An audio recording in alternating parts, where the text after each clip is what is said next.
really lovely to see you all here today. I'd like to say thank you to Nutella for inviting me along. And I've spent about 20 years researching children, studying children, teaching the development of children.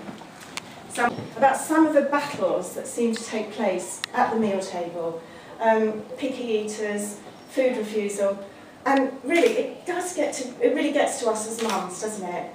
And this was first brought home to me many years ago when my little girl had a next door neighbour's daughter in to play, and her mum said, well, I'm going to go home now. The daughter didn't want to go home. And I said, well, Kate can stay for tea. They're playing nicely. She was a little angel, and mum said, oh great. She said, but she's a bit of a fussy eater. I said, well, that's okay.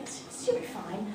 Mum left a bit nervously, and Kate, this little sort of angel, lovely, sweet child, kind of turned round to me, gave me this evil look and said, I only eat cheese. I went, okay, that's fine, Kate, I've got cheese, you can have some cheese. She said, I only eat Edam cheese. Okay, I thought I've got something I can pass off as Edam. So I said, that's fine, Kate, you can have Edam cheese.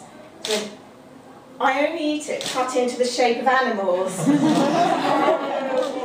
Oh my goodness, I thought she'd been leading her mum a merry dance. And they do, don't they? They'll get us jumping cartwheels across the kitchen to get them to eat something. And why is it?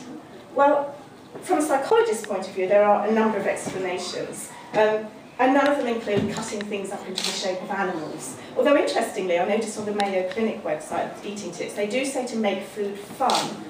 And I think we have to be a bit careful about making it fun, because we make a rod for our own backs sometimes, don't we? And the day that you're making a model of Peppa Pig's garden out of broccoli and flax seeds, it really is the day you've lost the battle, isn't it? So I think we have to bear in mind that kids can use food to manipulate us as parents if we're not careful. It doesn't have to, but when kids reach toddler stage, it's a developmental stage when they're really establishing their independence, their autonomy. They don't have much control as toddlers over a lot of things in their lives, but they can control food and what goes into their mouths. And boy, they learn that very quickly, don't they? So they want to establish their independence. They want to be independent from you. It's part of developing the self-concept. Babies actually don't have a very strong self-concept, but when they get to about 2, they're suddenly understanding that they're a separate, independent being from mum. And in order to develop that self-concept as an independent being, they need to sometimes establish control and autonomy. And food's one of the places where they do it. So I do say it's a bit of a phase, this picky eating, and we don't actually need to make a huge issue of it.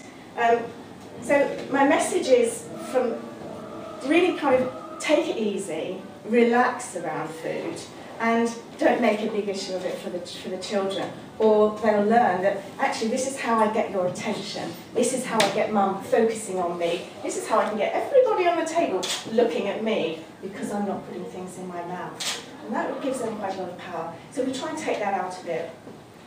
I think another issue with eating is that food's quite an emotionally loaded topic, isn't it?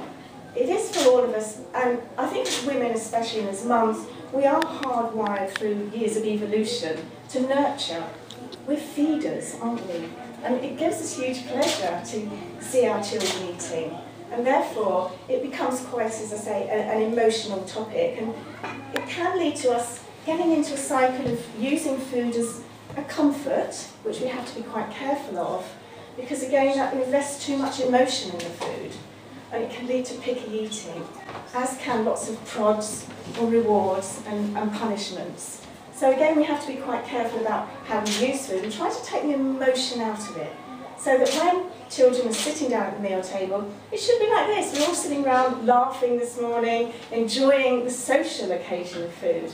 And food is to be enjoyed, and it is part of the social fabric of life. And mealtime should be as well. So I think that's really important. So we have to try not to use food as a reward or a punishment, but as something to be loved and enjoyed. There's also another factor that plays a role, and that's neophobia. I was talking to somebody about this morning, and it is a reluctance to try new things.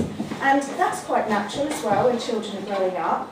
quite frightened of new things, and it's easy to stick with what you know. So there was some interesting research done that was published in the American Journal of Dietetics, and they found that on average, mums will present a new food to their children about 3 times before deciding the child doesn't like it, and then they probably won't have it again. But in a study, they found that it took between 10 and 15 presentations of that new food before the child actually tried it. So it is a case of trying them with the food several times over. It might just be putting a small portion of green beans or something on the plate and re-presenting it several times over the course of several meals before the child might start to pick at it. So it's about patience. We have to kind of take our time with it. Have to be consistent as well, because I don't know how many of you have also got into the trap sometimes of giving in when everything's just too much. Oh, just have whatever you like, or oh, I'll make you something separate. And that really is down the road to nowhere, isn't it, once we start cooking separate meals.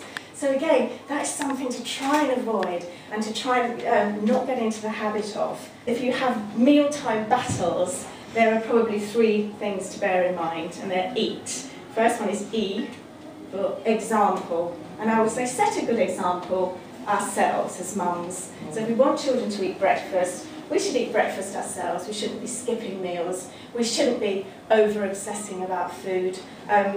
Children learn through imitation.